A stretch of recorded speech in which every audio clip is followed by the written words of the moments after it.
भूकंप बहुत डरावने होते हैं। जमीन हिलती है, इमारतें गिर जाती हैं, लेकिन भूकंप आते क्यों हैं? ये सब शुरू होता है हमारे ग्रह के भीतर, बहुत अंदर। चलो धरती के केंद्र की यात्रा करते हैं और पता लगाते हैं। पृथ्वी एक ठोस गेंद नहीं है, इसकी परतें हैं प्याज की तरह, लेकिन बहुत ज्यादा गर्म। ये परतें हिलती हैं और खिसकती हैं। इस हरकत की वजह से जमीन हिलती है। इसी हिलने को हम भूकंप कहते हैं।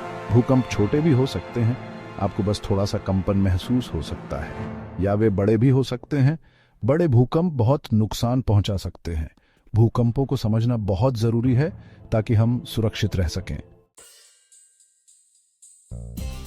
सोचो अगर हम धरती को बीच से काट दें तो हमें क्या दिखेगा?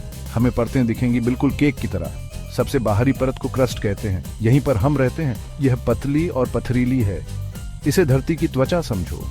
क्रस्ट के नीचे मैंटल होता है। मैंटल बहुत गर्म होता है। ये मैग्मा नामक पिघली हुई चट्टानों से बना है।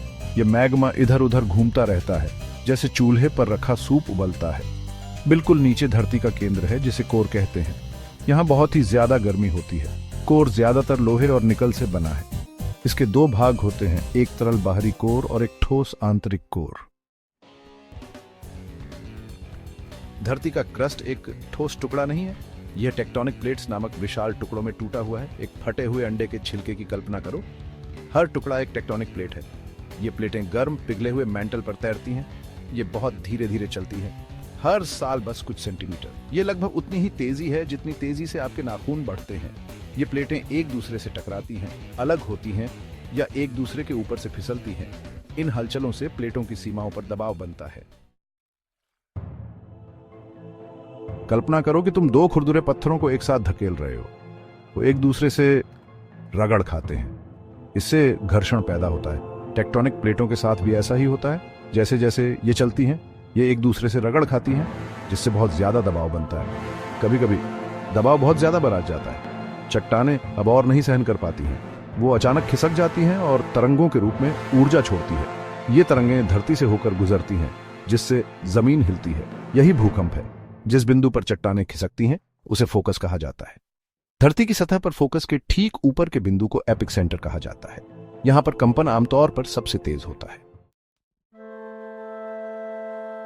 भाग 5, उल्लेखनीय भूकंप। इतिहास के सबसे बड़े भूकंप। इतिहास में कई शक्तिशाली भूकंप आए हैं। सबसे प्रसिद्ध भूकंपों में से एक है 1906 का सैन फ्रांसिस्को भूकंप। इसकी वजह से बहुत बड़े पैमाने पर तबाही हुई और आग लग गई। 2011 में जापान में एक और विनाशकारी भूकंप आया था। इसकी वजह से एक बहुत बड़ी सुनामी आई, जिससे और भी ज्यादा नुकसान हुआ। ये घटनाएं हमें प्रकृति की विशाल शक्ति की याद दिलाती हैं। वैज्ञानिक भूकंपों के बारे में और ज्यादा जानने के लिए उनका अध्ययन करते हैं।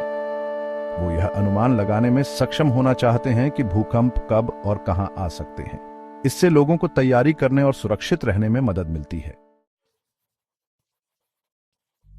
भाग 6, भूकंपों को मापना, रिक्टर स्केल। वैज्ञानिक भूकंपों की तीव्रता मापने के लिए एक खास पैमाने का उपयोग करते हैं, रिक्टर स्केल। यह भूकंपों के लिए एक तरह का रूलर है। इस पैमाने पर जितनी ज्यादा संख्या होगी, भूकंप उतना ही तेज होगा। 3 तीव्रता का भूकंप एक छोटे से कंपन की तरह लग सकता है, लेकिन 7 तीव्रता का भूकंप एक बड़ी घटना होती है, जिससे बहुत ज्यादा नुकसान हो सकता है। अब तक का सबसे बड़ा भूकंप 9.5 तीव्रता का था। वैज्ञानिक भूकंपों का पता लगाने और उन्हें मापने के लिए सिस्मोग्राफ नामक उपकरणों का उपयोग करते हैं। ये उपकरण भूकंपीय तरंगों के कारण होने वाली जमीन की गति को रिकॉर्ड करते हैं। भाग 7, भूकंप के दौरान सुरक्षित रहना। नीचे झुको, अपना सर ढंको और पकड़ कर रखो। अगर आपको जमीन हिलती हुई महसूस हो तो शांत रहना और जल्दी से काम करना बहुत जरूरी है। ये 3 शब्द याद रखें। नीचे झुको, अपना सर ढंको और पकड़ कर रखो। सबसे पहले जमीन पर लेट जाओ। अपने हाथों और घुटनों के बल नीचे बैठ जाओ, इससे आप गिरने से बचेंगे। दूसरा, अपने सिर और गर्दन को ढको। हो सके तो किसी मजबूत मेज या डेस्क के नीचे छिप जाओ। अगर आसपास कोई आश्रय न हो तो रेंगते हुए किसी अंदरूनी दीवार के पास चले जाओ। तीसरा, अपने आश्रय को पकड़ कर रखो। जब तक कंपन बंद न हो जाए वहीं रहो। अगर आप किसी मेज के नीचे हो तो उसे पकड़ कर रखें ताकि वह आपसे दूर न चली जाए। भाग 8, भूकंप के बाद नुकसान का आकलन करना और जानकारी प्राप्त करते रहना। भूकंप के बाद अपने आप को और दूसरों को चोटों के लिए जांचें। टूटे हुए कांच, गिरी हुई वस्तुओं और अन्य खतरों से सावधान रहें।